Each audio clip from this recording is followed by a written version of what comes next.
বর্ষাকাল মানেই বাঙালির সুন্দরবনে পিকনিক, নৌকা বক্ষে ইলিশ ফেস্টিভ্যাল।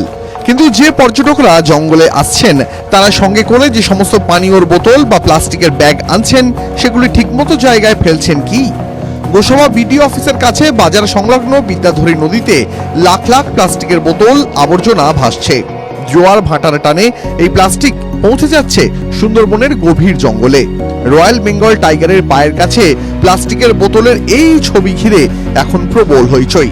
প্লাস্টিকের পাহাড় এই জঙ্গলের বাস্তুতন্ত্রকে ঠেলে দিচ্ছে ধ্বংসের মুখে। লক্ষ লক্ষ প্লাস্টিকের স্তূপ, এখানে একটা আবর্জনার স্তূপ তৈরি হয়েছে।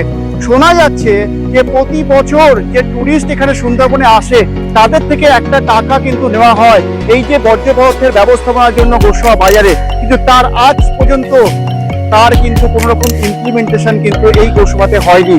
এই প্লাস্টিক যেমন বন্য প্রাণীদের পেটে যাচ্ছে, ঠিক তেমনই মাছের পেটে ঢুকে শেষমেশ ঘুরপথে মানুষের শরীরেও ঢুকছে।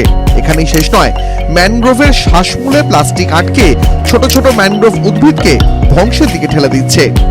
বর্তমানে সুন্দরবনে 105 থেকে 110টি রয়্যাল বেঙ্গল টাইগার রয়েছে, কিন্তু তাদের বাসস্থানেই এখন প্লাস্টিকের পাহাড়। পরিবেশবিদদের আশঙ্কা, বাঘের পেটে এই প্লাস্টিক গেলে মৃত্যু পর্যন্ত ঘটতে পারে। এর আগেও সুন্দরবনে মৃত ডলফিন, কচ্ছপ বা কুমিরের পেটে ছোট মাইক্রোপ্লাস্টিক পাওয়া গেছে। এখন প্রশ্ন হলো, সুন্দরবনের গভীর জঙ্গলে এত প্লাস্টিক আসছে কোথা থেকে?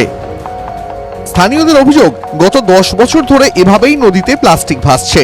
পর্যটকেরা নদীতে প্লাস্টিক ফেললে দিতে হয় জরিমানা, কিন্তু প্লাস্টিক ফেলার জন্য কোনো সঠিক বন্দোবস্ত করা হয়েছে কি? নদীতে প্লাস্টিকের বোতল ফেললে মোটা অঙ্কের জরিমানা দিতে হয় পর্যটকদের, কিন্তু তাহলে এই প্লাস্টিক ফেলা হবে কোথায়?